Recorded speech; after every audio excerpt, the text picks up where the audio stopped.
اردو اور پنجابی زبان کی مشہور و معروف ناول نگار، افسانہ نگار اور ڈرامہ نویس بانو قدسیہ 28 نومبر 1928 کو فیروز پور پنجاب میں پیدا ہوئی۔ ویکیپیڈیا کے مطابق آپ برطانوی ہندوستان میں ایک زمیندار گھرانے میں پیدا ہوئی۔ آپ کے والد چودھری بدرالزماں چٹھا زراعت میں بیچلر کی ڈگری رکھتے تھے۔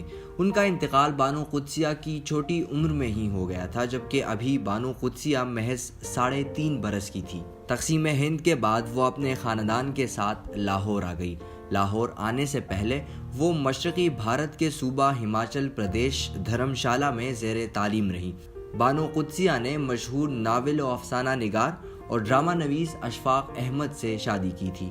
آپ اپنے کالج کے میگزین اور دوسرے رسائل کے لیے بھی لکھتی رہی ہیں۔ آپ نے کنیٹ کالج برائے خواتین لاہور سے ریاضیات اور اقتصادیات میں گریجویشن کیا۔ بعد ازاں آپ نے 1951 میں گورنمنٹ کالج لاہور سے ایم.اے اردو کی ڈگری حاصل کی۔ اس نے بعد میں مجھے پوچھا کہ اماں آپ ایسے کیوں کرتی ہیں، آپ رکتی بھی نہیں جہاں کسی کو جھڑکیاں مار۔ میں نے کہا بیٹا ماں میں اور زندگی میں فرق ہونا چاہیے۔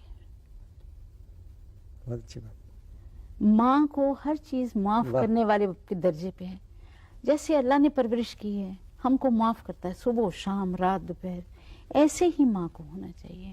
بانو قدسیہ نے اردو اور پنجابی زبانوں میں ریڈیو اور ٹیلی ویژن کے لیے بہت سے ڈرامے بھی لکھے۔ آپ کا سب سے مشہور ناول راجہ گدھ ہے۔ آپ کے ڈرامے آدھی بات کو کلاسک کا درجہ حاصل ہے۔ 1983 میں حکومت پاکستان کی جانب سے آپ کو ستارہ امتیاز سے نوازا گیا۔ 2010 میں دوبارہ حکومت پاکستان کی جانب سے ہلال امتیاز سے نوازا گیا، جبکہ 2012 میں کمال فن ایوارڈ سے نوازا گیا۔ 2016 میں آپ کو لائف ٹائم اچیومنٹ ایوارڈ سے نوازا گیا۔